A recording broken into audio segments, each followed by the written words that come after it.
Road in New Orleans, Louisiana, and we are at the World War II Museum, which is in the French Quarter, the historic part of New Orleans. And history is living here, especially motorcycle history. And that bike right there is the entire reason our entire biker culture exists to this day. One of the places that we had to stop was the World War II Museum. Yeah. Why did you want to visit this place so much? Well, you know, the veterans who fought World War II, they saved not just this country, they saved the world. And I've always been so impressed by their sacrifice, and that's why, you know, we support a lot of veterans causes, you know, all over New York State and in Pennsylvania. And knowing that the World War II Museum was here, I had to come and take a look. Well, it's pretty cool that this is like one of the first things you see is this little display of motorcycles. And we were just reading up about this bike in particular. So what did you find out about this? Well, after Pearl Harbor, Harley Davidson Corporation, you know, joined the war effort, and they created this bike made just for the war zone. It was a WL, and they modified it. They put in these leg guards and a scabbard for a Thompson machine gun, blackout lights, and a place to put luggage in the back, put your supplies. And then it turned the WL and WWII being for Army. Yeah. And basically they were like scouting vehicles, and they took messages, you know, around the war front, and they were very, very helpful, very, very helpful to the war effort, because they obviously get a lot of places where, you know, four-wheeled vehicles couldn't travel. Michael Moebes from Moebes Vlog, Colonel Mo, call Colonel Mo.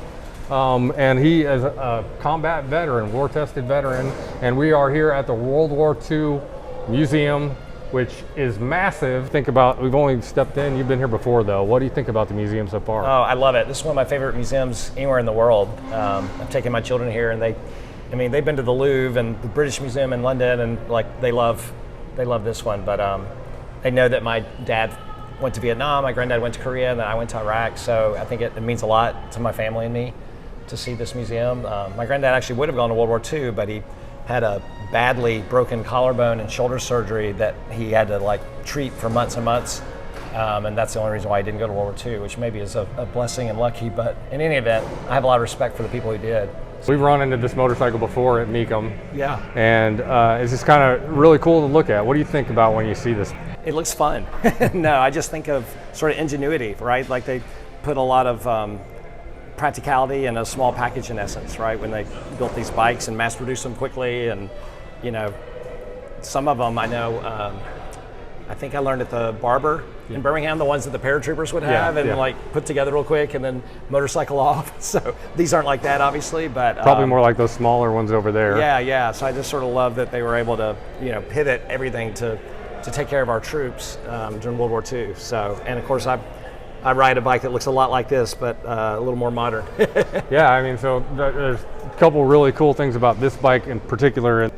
If you've ever wondered why bikers are so big into the veteran community, so biker culture and veteran community have been together since day one, and it's because of this motorcycle right here.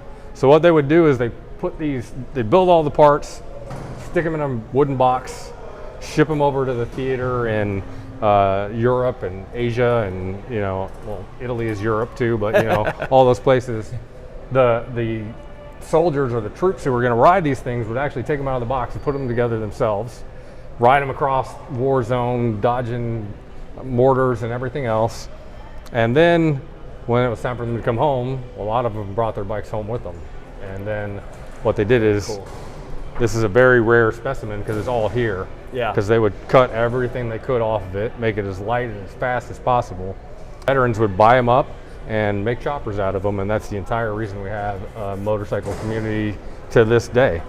Well, in the museum, they have, I've been told, like a lot of exhibits of, you know, weaponry and history and uniforms and all sorts of things. They have a plane right here. Yeah. Yeah, there's a lot to see here, and I'd like to see it.